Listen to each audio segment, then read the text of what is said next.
রাজি আছেন? আপনারা জানেন তো মাগুরায় বাড়ি, কিন্তু শুধু বাংলাদেশ নয়, বিশ্বের প্রত্যেকটি মানুষজনই অ্যাঞ্জেলিনা জোলি পর্যন্ত জানেন।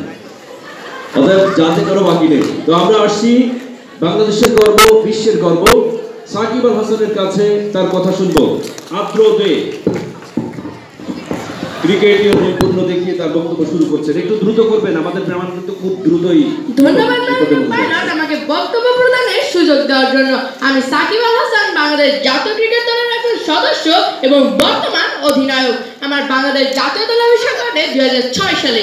মাননীয় পাইলট, আজ যারা এখানে রয়েছে তাদের কেউ বা মুখে মেকআপ করে, কেউ রূপ দেখে, আবার কেউ বিলাসী জীবনযাপনের মাধ্যমে বিখ্যাত হয়েছেন, কিন্তু আমি আমার পরিশ্রমের মাধ্যমে বিশ্ববিখ্যাত খেলোয়াড়। মাননীয় পাইলট, আমি আজ এখানে আসতে পেরেছি তা শুধু বাংলাদেশ জাতীয় দলের অধিনায়ক হিসেবে নয়, বরং আন্তর্জাতিক ক্রিকেটের সেরা অলরাউন্ডার হিসেবে। আমি শুধু বাংলাদেশ নয়, আন্তর্জাতিক ক্রিকেটের সময়ের সেরা অলরাউন্ডার। বাংলাদেশের মতো তলাবিহীন ঝুড়ির দেশ থেকে আমি এখন আন্তর্জাতিক ক্রিকেটের সেরা অলরাউন্ডার। 2015 সালে আমি এই কৃতিত্ব, অর্থাৎ একই সময়ে টেস্ট, ওডিআই ও টি20তে র্যাঙ্কিং 1 নম্বরে থাকার কৃতিত্ব অর্জন করি। আরেকটি অলরাউন্ড কৃতিত্বে আমি অনন্য হয়ে আছি। 2017 সালে অক্টোবরে ওয়ানডেতে 5000 রান ও 200 উইকেটের মাইলফলক স্পর্শ করি। মাত্র 178টি ওয়ানডে লেগেছে আমার।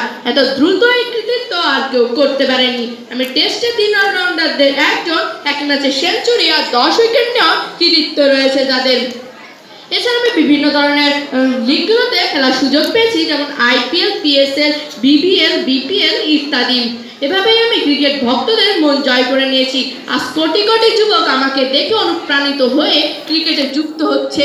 এভাবেই যুব সমাজকে অনলাইন গেমস থেকে খেলার মাঠে নিয়ে আসতে গুরুত্বপূর্ণ ভূমিকা পালন করেছি। করোনাকালীন সময় আমার ব্যাট, বল ইত্যাদি বিক্রয় করে বিভিন্ন গরিব দেশকে সহযোগিতা করেছি। বাংলাদেশে আমার একটি ক্রিকেট ক্লাব রয়েছে এবং সেখানে হাজার হাজার কিশোর ক্রিকেট খেলা শিখছে। মাননীয় পাইলট, বর্তমানে আমি আইসিসি টি20 র্যাঙ্কিংয়ের শীর্ষে রয়েছি, ওডিআইতেও রয়েছে শীর্ষে এবং টেস্টে তৃতীয় অবস্থানে। আজ লাখ লাখ যুবক আমাকে অনুপ্রাণিত করেছে। শুধু যুবকরাই নয়, বৃদ্ধ, ছোট, সকল বয়সের মানুষই আমাকে অনুপ্রাণিত করেছে। আজ তাদের স্বপ্ন কোথাও না কোথাও আমার স্বপ্নে পরিণত হয়েছে।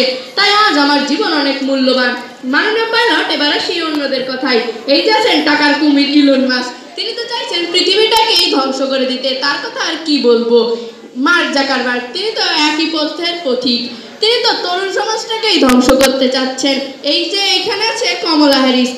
মাননীয় পাইলট, আপনি তো নিশ্চয়ই জানেন যুক্তরাষ্ট্র কিভাবে রাশিয়া ইউক্রেন যুদ্ধে আগুনে ঘি ঢালার মতো কাজ করছে, এবং সেই রাষ্ট্রের ভাইস প্রেসিডেন্টই কিন্তু কমলা হ্যারিস। সে যদি পৃথিবীতে বেঁচে থাকে, পৃথিবীটা কিন্তু ধ্বংসই হয়ে যাবে, পৃথিবীর কোনো উন্নতি আর হবে না।